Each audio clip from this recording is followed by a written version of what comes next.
Student, मैं नरेंद्र सिंह राठौर। आज मैं आपको 10th क्लास मैथ की एनसीईआरटी बुक की एक्सरसाइज है 2.1 एक्सरसाइज कंप्लीट करवाऊंगा। इसमें इन्होंने बोला है the graphs of y equal to F X. एक ग्राफ दे रखा है, वो क्या है, y equal to F X दे रखा है। आर इन द फिगर 2.1, ये पूरा डायग्राम दे रखा है 2.10 में। Below for the some polynomials P X find the number of zeros of the P X in each case. हमें नंबर ऑफ जीरोस फाइंड करना है ईच केस में। अब इसमें जीरोस की मैं बात करूं तो जीरोस क्या होते हैं। जीरोस एक ऐसा रियल नंबर होता है जिसको हम किसी भी पॉलिनोमियल में हम जब पुट करते हैं, उस वेरिएबल की वैल्यू को हम पुट करते हैं तो वो पूरा पॉलिनोमियल ज़ीरो के इक्वल टू आ जाता है। जैसे मैं बोलूँ यहाँ पर 5x + 2 लिया। अब इसमें x की वैल्यू कितनी पुट की जाए, जी क्या है, एक पॉलिनोमियल है, x की वैल्यू कितनी पुट की जाए कि ये पूरा px ज़ीरो के इक्वल हो जाए। तो हमने क्या किया, वैन x इक्वल टू हमने -2/5 इसमें पुट कर दिया। तो यहाँ कितना आ जाएगा, p 2/5 इक्वल टू 5 × -2/5 + 2। तो 5 से 5 कैंसिल हो जाएगा, तो यहाँ पे कितना -2 + 2। तो ये पूरा कितना जीरो के इक्वल टू आ गया। तो ये हमारा px यानी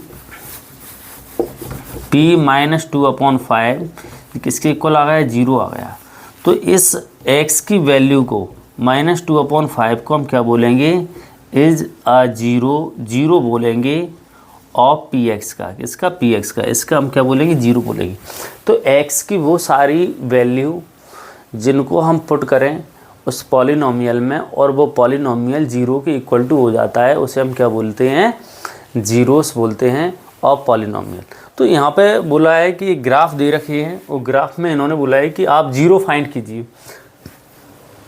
और ग्राफ किसी भी पॉलिनोमियल के दे रखे। अगर मैं इस ग्राफ की बात करूं तो यहाँ पर x एक्सिस हमारा जी होता है और हमारा y एक्सिस जी वाला होता है। तो इसमें अगर मैं x की वैल्यू करूं, वैल्यू फाइंड करें, तो जी ग्राफ एक बनाया है तो x को जी क्या कर रहा है, जी वाला जी लाइन क्या कर रही है, इस x एक्सिस को टच नहीं कर रही है। मतलब जब x एक्सिस को वो लाइन टच नहीं करेगी तो x की कोई भी वैल्यू नहीं होंगी, इसका मतलब। तो यहाँ पे हम बोलेंगे नंबर ऑफ जीरोस की मैं बात करूँ तो कितनी आएंगे यहाँ पे, जब टच ही नहीं करी तो x, ये जब x एक्सिस पर टच नहीं करी तो x की कोई वैल्यू नहीं है, तो कोई वैल्यू नहीं है तो हमारा आंसर कितना हो जाएगा, जीरो हो जाएगा।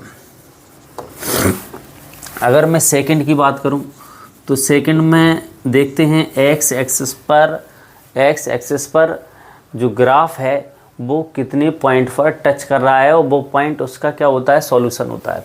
तो हमने देखा यहाँ से गया ग्राफ और यहाँ पर टच करने लगा। अब यहाँ पे टच कर रहा है तो x की कुछ ना कुछ यहाँ पर वैल्यू होगी। एक पॉइंट पे टच कर रहा है तो उस एक पॉइंट का एक पॉइंट पे टच कर रहा है तो वन सॉल्यूशन होगा उसका। तो यहाँ पे लिखेंगे हम number of zeros equal to कितना, 1 हो जाएगा। इस ग्राफ में देखा जाए तो यहाँ पे देखिए, यहाँ पर इस ग्राफ में जो ग्राफ दे रखा है वो एक इस पॉइंट पे टच कर रहा है और एक यहाँ पे टच कर रहा है और यहाँ पे टच कर रहा है। टच करे या उसको इंटरसेक्ट करे, एक ही बात मानेंगे हम इसको। अब यहाँ पर कितने, क्वेश्चन नंबर 3 में 3 पॉइंट पर क्या कर रहा है, ग्राफ जो कर्व्ड ग्राफ है वो क्या कर रहा है, इसको टच कर रहा है और इंटरसेक्ट कर रहा है। टच या इंटरसेक्ट कर रहा है तो नंबर ऑफ जीरोस यहाँ पे कितने आएंगे, number of zeros equal to 1 2 3। तो यहाँ पे कितना आंसर हो जाएगा, 3 हो जाएगा। क्वेश्चन नंबर 4 की मैं बात करूँ तो 4 में क्या होगा, 4 में एक पॉइंट इस वाले पे टच कर रहा है और दूसरा इस वाले पे टच कर रहा है। तो नंबर ऑफ जीरो कितने होंगे, नंबर ऑफ जीरोस 2 होंगे। कितने होंगे, 2 होंगे। अगर मैं 5th की बात करूं तो फिफ्थ वाला क्या होगा, नंबर ऑफ ज़ीरो कितने होंगे, नंबर ऑफ ज़ीरोज़ 1 2 3 4, 4 पॉइंट पर टच कर रहा है या इंटरसेक्ट कर रहा है, तो नंबर ऑफ ज़ीरो हमारे कितने हो जाएंगे, 4 हो जाएंगे।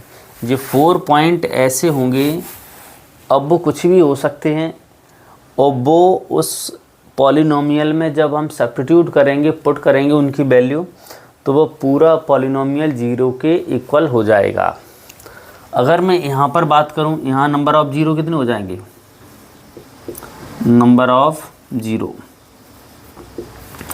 तो नंबर ऑफ़ ज़ीरो अब इसमें कितनी प्लेस पर, यानी एक्स एक्सिस पर कितने पॉइंट पे टच कर रहा है, तो वो हमारे क्या होंगे, नंबर ऑफ़ ज़ीरो होंगी। जी आपको आंसर बताना है, कमेंट में आपको आंसर देना है, इसका क्या आंसर होगा, 6 वाले का आंसर क्या होगा, उसके नंबर ऑफ़ ज़ीरोज़ क्या होंगे, कमेंट करके बताना। आई होप आपको ये 2.1 एक्सरसाइज समझ में आई होगी। इसमें बस इतना ही है, नंबर ऑफ़ ज़ीरो हमें फाइंड करने थे, छोटी सी एक्सरसाइज है, इसको आप समझ सकते हो। Thank you very much.